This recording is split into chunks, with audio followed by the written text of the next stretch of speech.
Bonsoir à toutes et à tous et bienvenue au journal. Au sommaire de cette édition, Tchad-Algérie, un partenariat énergétique de 40 MW, prend forme ce jour en N'Djamena. Et puis, baccalauréat 2026, des milliers de candidats à l'épreuve de leur avenir.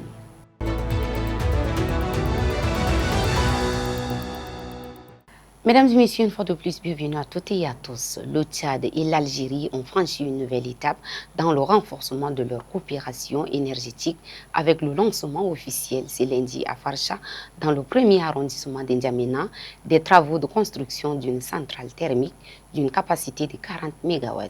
La cérémonie a été coprésidée par les premiers ministres des deux pays en présence de plusieurs membres des gouvernements tchadiens et algériens ainsi que de nombreuses personnalités. Un projet destiné à renforcer l'offre énergétique et à améliorer l'accès à l'électricité dans la capitale. Reportage de Mbaïrakoula Maxime rendu par Tchadra Marilyn Zila. Une nouvelle étape vient d'être franchie dans le renforcement de la coopération entre le Tchad et l'Algérie. Ce lundi, les autorités des deux pays ont procédé à la pose de la première pierre de la future centrale thermique de 40 MW à Farsha, dans le premier arrondissement d'N'Djamena. La pose de la première pierre a été suivie de la signature de l'accord de réalisation du projet. Cette infrastructure énergétique vise à accroître les capacités nationales de production d'électricité afin de répondre à une demande en constante augmentation et de contribuer à l'amélioration de la desserte en énergie électrique. Pour le Premier ministre tchadien, l'ambassadeur Alamay Alina, cette centrale constitue un investissement énergétique destiné à soutenir le développement économique et social du pays. Elle devrait également contribuer à renforcer la stabilité de l'approvisionnement en électricité dans la capitale et ses environs. Centrale électrique dont nous posons aujourd'hui la première pierre est bien plus qu'une infrastructure énergétique. Elle est la démonstration que les engagements pris au plus haut niveau peuvent se traduire rapidement en réalisation palpable. Fruit du partenariat entre le Tchad et l'Algérie, ces projets illustrent la volonté des deux pays de consolider leur coopération dans des secteurs prioritaires, notamment celui de l'énergie. Les responsables des deux pays ont réaffirmé leur engagement à poursuivre les initiatives communes visant à favoriser le développement durable et l'amélioration des conditions de vie des populations. Les épreuves écrites du baccalauréat session de juin 2026 ont été officiellement lancées ce lundi 8 juin en N'Djamena par le ministre de l'Enseignement supérieur, de la Recherche scientifique et de la formation professionnelle Dr Sitak Batina Bini et son homologue de l'Éducation nationale et de la promotion civique Mohamed Ahmad Alabou. La cérémonie s'est déroulée au lycée Félix Éboué en présence de plusieurs responsables du secteur éducatif, un lancement qui marque le début d'une étape décisive pour des milliers de candidats à travers le pays. Reportage de Déla Nathalie. Ils sont au total 106 231 candidats, toutes séries confondues à prendre part aux épreuves écrites du baccalauréat session de juin 2026. Ces candidats sont répartis dans 160 centres d'examen à travers le pays, dont 31 dans la ville de N'Djamena. Dans son allocution de circonstances, le ministre d'État, ministre de l'Éducation nationale et de la promotion civique Mohamed Ahmad Alabou a souligné que cet examen constitue une étape déterminante dans le parcours scolaire des élèves. Le bac est un sésame, mais malheureusement nous avons constaté depuis un certain nombre d'années il y a beaucoup de jeunes qui font du assaut-mouton, qui viennent sans avoir fait le parcours normal pour venir tenter leur chance. On ne tente pas sa chance au baccalauréat. On vient pour le réussir grâce à son travail. Le travail assidu, le travail acharné qu'on a réalisé pendant 6 ans, 7 ans pour certains. Et donc c'est le fruit de ce travail-là qui est aujourd'hui évalué, noté. Et donc une fois de plus, on souhaite à tous les candidats une très belle réussite. De son côté, le ministre de l'Enseignement supérieur, de la Recherche scientifique et de la formation professionnelle, Dr Sitak Yombatina Beni, a salué les efforts consentis pour l'organisation de cette session. Il a invité les différents acteurs impliqués dans le processus à accomplir leur mission avec professionnalisme afin de garantir le bon déroulement des examens et la crédibilité des résultats. Pour nos autorités de nous prêter main forte sur l'ensemble du territoire pour que nous ayons un bac propre, un bac sécurisé et un bac sécurisant. Et je voudrais terminer en invitant, n'est-ce pas, les enseignants et tous ceux qui sont embarqués, n'est-ce pas, au niveau du secrétariat, au niveau de la correction, de faire correctement leur travail et de mériter, n'est-ce pas, leur place pour que l'année prochaine, ils soient là. Les épreuves se dérouleront alternativement sur une semaine selon le calendrier établi par l'Office national des examens et concours du supérieur. Le délégué général du gouvernement auprès de la province du Bata, le général Ahmad Goukouni Mourali, a lancé ce lundi 8 juin 2026 les épreuves du baccalauréat, session de juin 2026 au lycée Assil Ahmad Akabo, Dati, en présence des autorités administratives et éducatives. La province du Bata enregistre 994 candidats, toutes séries confondues, répartis dans 4 centres d'examen à travers la province. Correspondance de Abdirahman Mustafa Abdirahman.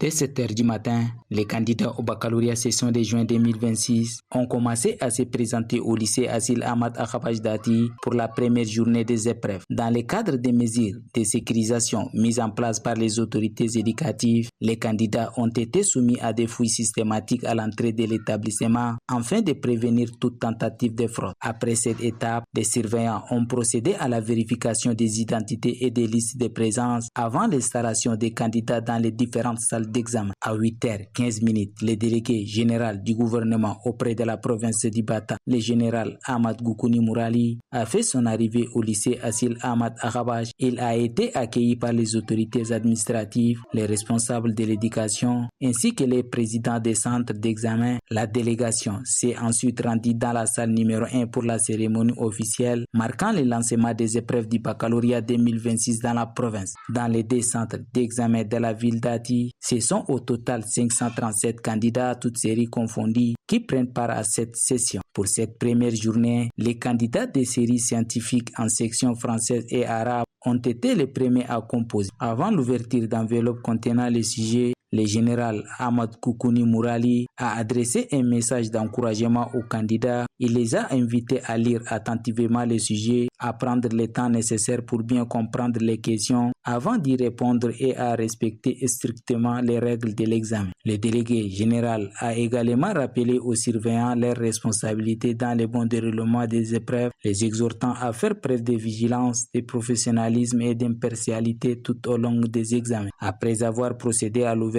officielle des sujets, il a souhaité plein succès à l'ensemble des candidats engagés dans cette session du baccalauréat. Au niveau provincial, le Bata dispose de 4 centres d'examen répartis dans les départements du Fitri, du Bata Ouest et du Bata Est. Au total, 994 candidats, toutes séries confondues, composent cette année les épreuves du baccalauréat dans l'ensemble de la province.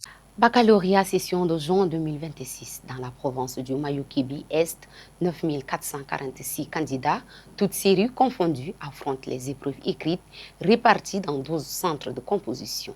Le lancement officiel a été effectué par le délégué général du gouvernement auprès de la province en présence du délégué provincial de l'éducation nationale ainsi que des autorités administratives, civiles et militaires. Reportage de Gapili Blaise et Abakadimi pour Tchad 24. De bonne heure, la route nationale en face du lycée Jacques Modena est prise d'assaut par les candidats de la série scientifique. Les surveillants sont au rendez-vous. Pour maximiser la surveillance et la sécurité, les agents de force de l'ordre font la première fouille. La deuxième fouille est faite par les enseignants avant l'accès à la salle d'examen. Le délégué de l'éducation nationale et de la promotion civique du Mayukebi Est, Alphonse Assou Samuel, invite les élèves à considérer les épreuves comme les devoirs de classe. Vous avez été préparés et c'est un devoir de classe où nous avons juste transformé le nom. Au lieu de dire venez faire un devoir, au lieu de venir composer, on vous a dit venez composer le bac. C'est simplement ça, il ne faut pas être paniqué. vous avez toute la possibilité de réussir. 9446 candidats vont affronter les épreuves de baccalauréat session de juin 2026 dans la province du Mayo-Kébi-Est. Le délégué général du gouvernement auprès de la province du Mayo-Kébi-Est, Boukouni Sidimi, a demandé aux candidats de parfaire leur concentration, aux surveillants et superviseurs d'appliquer la rigueur. La première des choses, je vous souhaite plein succès. Deuxièmement, il faut vous faire confiance en vous. Être serein. Gardez votre sang-froid. Comme il le dit, ce n'est pas un test, un devoir. C'est un concours, c'est un examen, c'est très différent. La plupart des gens sont stressés. Si vous êtes stressé, vous ne pouvez rien faire.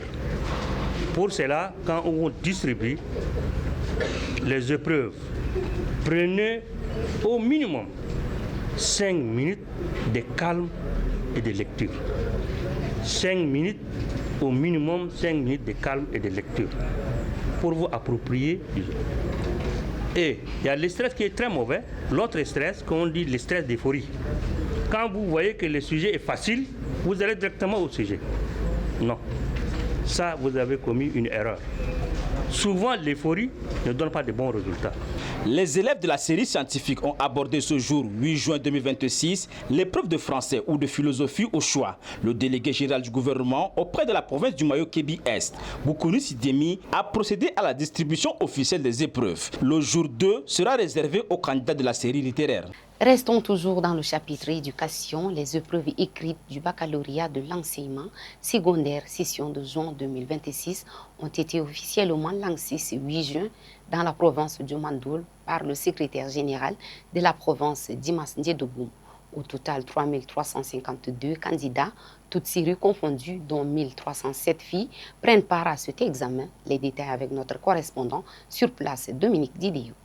2026, une année scolaire particulièrement calme dans le domaine scolaire sans perturbation majeure. Ainsi donc, ce 8 juin, 3352 candidats toutes séries confondues, dont 1307 filles, sont appelées dans les salles de classe dans 5 centres d'examen au Mandoul pour composer les premières séries d'épreuves écrites du baccalauréat session de juin 2026. Le succès de cet examen est une porte ouverte pour l'accès à l'enseignement supérieur. C'est pourquoi il faut du sérieux dans l'organisation pour le bonheur des futurs cadres du pays. C'est le secrétaire général de la province du Mandoul, Dimas Ndiedoboum, qui a lancé les épreuves en présence du président intérimaire du conseil provincial Frédéric Raïkna Béaloum, des responsables en charge de l'éducation et des présidents des centres d'examen. La déléguée provinciale de l'éducation nationale et de la promotion civique du Mandoul, Madame Ogey Abdelkerim Nebetoursia, se réjouit de la bonne organisation de l'année scolaire avant d'appeler tous les acteurs à un travail professionnel pour relever les défis. Je voudrais dire aux jury local de travailler avec beaucoup de professionnalisme, beaucoup de sérieux et de rigueur pour accompagner les présidents de centres qui sont venus. Le bac n'est pas sorcier, ce sont les sujets tirés des leçons apprises en classe. Donc soyez sereins, travaillez avec beaucoup de sérieux et vous allez sortir gagnant parce que l'année dernière, nous avons gagné le pari parce que nous sommes 4e sur le plan national et 1er dans la zone méridionale. Donc, d'emboîter les pas de vos aînés pour qu'on sorte encore gagnant cette année. Lançant officiellement les épreuves, le secrétaire général de la province du Mandoul, Dimas Ndiedoboum, affirme que l'éducation est la priorité du gouvernement. C'est pourquoi les candidats doivent être résilients et se mettre résolument au travail pour que le mérite prime. Ce qu'on conçoit bien, s'énonce bien et les mots pour les traduire viennent aisément. De cette citation, je voudrais donc vous dire de ne pas se distraire, d'être concentré sur les sujets, de bien les lire et de bien en accoucher le résultat de vos réflexions. Un examen, il y a toujours des échecs et des réussites. Mais sachez que Après le lancement officiel des épreuves écrites du baccalauréat session de juin 2026, notre équipe s'est rendue au centre d'examen du lycée technique commercial afin de s'imprégner du déroulement des compositions. Entre concentration des candidats, encadrement des surveillants et respect des consignes, l'ambiance était studieuse dans les salles d'examen. Reportage de Paris Mikila Odette. Au centre d'examen du lycée technique commercial de N'Djamena, les épreuves se déroulent dans le calme et dans le strict respect des consignes établies par l'Office national des examens et concours. Pour le président du centre, Dimadoum Kodjidje, fils, aucun incident majeur n'a été enregistré depuis le début des compositions. Il salue la discipline des candidats ainsi que l'implication des surveillants dans le respect des règles en vigueur. Pour cette première phase, nous n'avons pas de problème. Le premier jour du lancement, tout est bien passé, les épreuves ont été remises aux candidats et jusqu'à présent, à l'heure où je vous parle, il n'y a pas de problème. Nous n'avons pas de difficultés sur le plan organisationnel, tout comme sur le plan du déroulement dans les salles de classe. À la sortie de la première épreuve, plusieurs candidats rencontrés affichent leur satisfaction. Ils affirment avoir composé dans de bonnes conditions et se disent confiants pour la suite des examens. Notre premier jour aujourd'hui, on a fait ici, on vient de faire français et c'est bien validé. On croit qu'on va réussir, Inch'Allah. Parce que cette matière, on a bien validé et on connaît qu'on va réussir, on peut avoir une forte note. On attend la confirmation seulement, on a trouvé déjà les vagues là. Aujourd'hui, première heure, on a fait français. C'est bien, on a travaillé. Ça reste à langue vivante. Oui, aujourd'hui, c'est pas, c'est bien. Les difficultés qu'on a rencontrées aujourd'hui, c'est l'épreuve de français. Le sujet, ce n'est pas été facile. On a eu... le sujet, ça a été très difficile. Donc, si quelqu'un qui a maîtrisé la compréhension du texte ou la désignation, ils peuvent s'en sortir. Mais je pense que c'est en fait un sujet qu'on n'a jamais vu. Et puis, c'est un peu difficile. Les responsables du centre rappellent que les contrôles se poursuivront chaque matin jusqu'à la fin des épreuves. Ces mesures visent à prévenir toute tentative de fraude et à garantir la crédibilité de l'examen. Les épreuves écrites du baccalauréat se poursuivront durant toute la semaine sur l'ensemble du territoire national. Bonne chance à tous les candidats. L'autorité de développement de l'aviation civile a dévoilé au cours d'un point de presse les résultats du concours de création de son nouveau logo. Sur les 249 dossiers reçus, 231 candidatures ont été jugées, recevables et soumises à l'évaluation du jury. À l'issue du processus, 2 lauréats ont été retenus pour la qualité et la conformité de leurs propositions aux exigences du concours. Les précisions avec Brahim Guillemi Dadi, directeur général de l'ADAC, qui revient sur les critères ayant guidé cette sélection suivie. Le comité de sélection est composé des responsables et des experts de l'ADAC, désignés à cet effet par décision numéro 290-DG-CSIDA-2025, a conduit ses travaux avec rigueur, impartialité, objectivité et transparence. Après plusieurs séances d'analyse et de délibération, 9 propositions de logos ont été présélectionnées pour leur qualité technique, esthétique et symbolique. À l'issue d'une seconde phase de sélection organisée sous forme de vote, 2 logos se sont distingués et ont obtenu les meilleures appréciations du comité. Aussi, ai-je donc l'honneur de vous annoncer officiellement les résultats suivants. Le deuxième prix, voudrais-je dire le second prix, a été attribué au concepteur du logo numéro 197 qui a obtenu 4 voix lors du vote final. Et le premier prix est attribué au concepteur du logo numéro 21 qui a recueilli 6 voix et a été classé premier par le comité de sélection. Tout à l'heure, je vais vous dévoiler les noms des candidats qui ont obtenu le premier et le second prix. Ce 8 juin, le monde célèbre la Journée mondiale des océans, instituée pour sensibiliser les populations à l'importance des espaces marins dans l'équilibre de la planète. Cette journée met en lumière les défis liés à leur préservation. Pollution, surexploitation des ressources halieutiques et effets du changement climatique figurent parmi les principales menaces qui pèsent sur les océans. Une occasion de rappeler l'urgence d'agir pour protéger cet écosystème vital pour l'humanité. Reportage de Sana Claricia.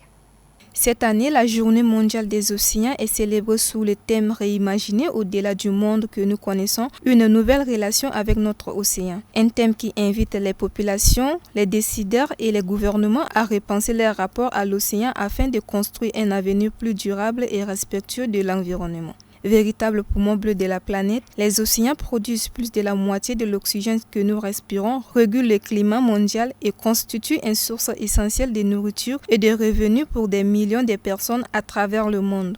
Bien que le Tchad soit un pays enclavé, sans accès direct à la mer, cette journée rappelle que la protection des ressources en eau demeure une responsabilité collective. Les rivières, les zones humides et surtout le lac Tchad jouent un rôle crucial dans l'équilibre écologique et le développement socio-économique du pays. Cette journée devrait servir aux établissements scolaires, aux organisations environnementales et aux institutions à sensibiliser sur la prévention des ressources hydriques pour la lutte contre la pollution et sur l'adaptation au changement climatique. Instituée lors du sommet de la Terre de Rio en 1992 et officiellement reconnue par l'Organisation des Nations Unies en 2008, la Journée mondiale des océans mobilise chaque année gouvernements, organisations de la société civile et citoyens autour d'un objectif commun, préserver les océans et les écosystèmes aquatiques pour les générations présentes et futures. Pour sauver la vie de la mère et l'enfant, les gynécologues font souvent recours à l'accouchement par césarienne et parfois indispensable pour assurer la sécurité de la mère et du nouveau-né. Dans quelle situation cette intervention est-elle recommandée et quels en sont les effets de plusieurs césariennes sur la santé de la femme? Élément de réponse avec le professeur Damteyo Sadjouli, gynécologue obstétricien. Quand on prend la fréquence ou le taux de césarienne du Tchad, on est à 5%. La fréquence nationale, on est à 5%. Donc, on n'est même pas à la moitié du taux qu'il fallait avoir pour éviter des complications dans les salles d'accouchement. Il y a les indications absolues et les indications relatives. Absolue, ça veut dire qu'il n'y a pas d'autre issue. Relative, c'est que, bon, cette personne peut accoucher, mais elle dit que non, elle ne peut pas supporter l'accouchement. Relative, par exemple, il y a des indications. Par exemple, une femme qui a une prééclampsie. Prééclampsie, c'est une hypertension sur grossesse. Et elle a une prééclampsie sévère, elle a les signes d'éclampsisme. Donc, c'est une indication relative. Parce que si on n'opère pas, elle peut accoucher, mais avec des complications. Mais ça ne peut pas être bloqué dans le ventre. Mais on opère parce que cette femme qui risque d'avoir une éclampsie, et ça évite les complications. C'est relatif. Mais il y a des indications absolues que je vais vous citer. Par exemple, les indications peuvent être liées à la maman. La parturiente, la femme qui est enceinte là, ça peut être lié à son problème. On ne peut pas dire qu'il y a des complications particulières chez une femme qui a été opérée. Non, c'est les mêmes complications que toutes les femmes peuvent avoir. Il n'y a pas de particularité. Lorsqu'elle est suivie normalement, une femme qui a été opérée peut encore être opérée plusieurs fois. Avant, on disait que non, c'est 2, 3, 4 césariennes, c'est suffisant. Mais de nos jours, la technique chirurgicale est maîtrisée. À 12 km de Mongo, dans le village de Banda, l'association Solidarité Active pour le développement durable a mené ce dimanche 7 juin une action de solidarité en faveur des élèves de Kaloua d'ARM à travers la distribution de moustiquaires imprégnés et de savon. L'initiative vise à renforcer la lutte contre le paludisme et à promouvoir de meilleures conditions d'hygiène au sein de cet établissement. Le reportage de Mohamed Mouktar Dimi, rendu par Jessica Ferry. C'était une belle matinée pour les enfants du village Banda, une localité située à une douzaine de kilomètres de Mongo, capitale de la province du Guéra. C'est ici que l'association Solidarité Active pour le développement durable a fait parler son côté humanitaire en offrant des moustiquaires imprégnés et des savons aux enfants apprenants de Kaloua d'Airam, centre d'enseignement coranique. L'association vise avant tout à protéger ces enfants contre le paludisme qui fait de nombreuses victimes dans le village. Un autre accent, la propreté. L'association Solidarité Active pour le développement durable s'est organisée et on a pris les moustiquaires et les savons pour venir assister ces enfants-là qui n'ont pas assez de moyens pour entrer en possession de ces produits de nécessité. Donc, ces produits qu'on vient de distribuer aujourd'hui, ça les permettra de lutter contre le paludisme et en plus d'améliorer l'hygiène. Un acte salué par le directeur du centre, Cheikh Abdelhaim Djarat Sinan, qu'il qualifie de salvateur. Selon lui, ce don est un appel à la conservation saine de l'environnement pour le bien-être des enfants. Une occasion saisie par l'association Saad pour réaffirmer sa volonté de contribuer au développement durable et à améliorer les conditions de vie des populations. Dans le cadre de son traditionnel café littéraire hebdomadaire, l'Union des étudiants tchadiens de l'Université de Ngaoundéré a organisé une conférence débat autour de l'exploitation minière artisanale en Afrique centrale. Placée sous le thème « L'exploitation minière artisanale en Afrique centrale entre défis et survie des populations », cette rencontre a réuni enseignants, chercheurs, étudiants et passionnés de littérature pour échanger sur les enjeux économiques, sociaux et environnementaux d'une activité qui constitue une source de subsistance pour des milliers de familles dans la sous-région. Le compte rendu de notre correspondant à Ngaoundéré, Al-Ali Moussa Mohamed. À l'université de Ngaoundéré, les cafés littéraires des étudiants tchadiens continuent d'offrir un espace d'échange sur les grandes questions des sociétés. Cette semaine, les débats ont porté sur l'exploitation minière artisanale en Afrique centrale, une activité qui représente pour de nombreuses familles une source de revenus, mais qui soulève également d'importants défis économiques, sociaux et environnementaux. Face à l'assistance, Maman Nour Issa et Fatma Ahmad Abdullah ont présenté les principales réalités du secteur. Les intervenants ont notamment mis en lumière les opportunités qu'offre l'exploitation minière artisanale aux populations confrontées au chômage, tout en rappelant les risques auxquels sont exposées les exploitations sur le site minier. Nous avons discuté de l'exploitation minière artisanale, un levier pour le développement local ou un suivi pour la santé environnementale. Donc c'est un thème crucial qui touche du doigt le problème de notre société. Donc nous avions apporté des solutions afin que cela puisse être adapté par tout le monde.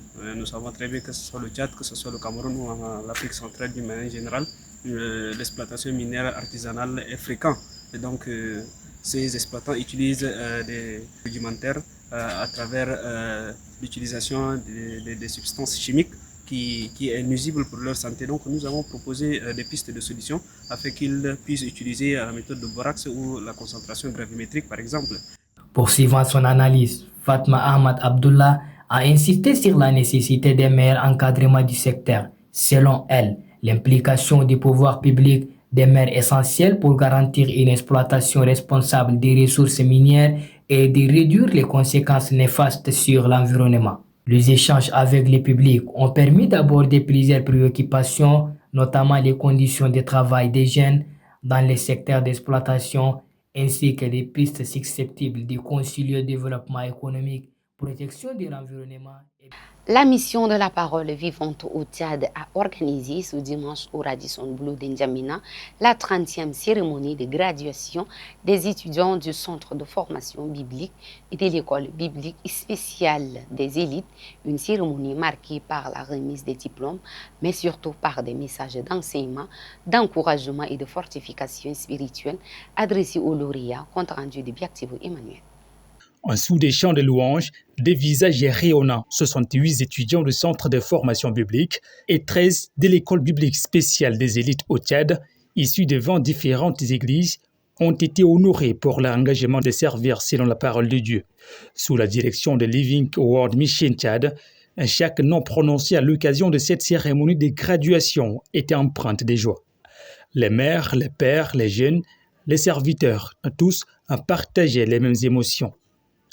Avec des témoignages émouvants et personnels basés sur les œuvres de Dieu, les lauréats ont su capter l'attention du public et transmettre la portée des enseignements reçus du Centre de formation biblique et de l'école biblique spéciale des élites. Déjà leur slogan « Formés pour servir, équipés pour impacter » semble avoir d'effets suscitant des intérêts auprès de l'assistance. Et relativement l'orateur du jour, le pasteur Agabès Trésor, a cité un verset biblique de Timothée, le chapitre 2, verset 2, pour exhorter les lauréats d'enseigner les bonnes pratiques à plusieurs autres hommes de Dieu. Les enseignements sont non seulement religieux ou bibliques, ils touchent également le monde professionnel avec des orientations pratiques. Pour ces institutions de formation, il s'agit de créer des disciples pour influencer la nation en étant des modèles. Mesdames et messieurs, c'est la fin de cette édition. Merci de l'avoir suivi. Bonne suite au programme sur 724.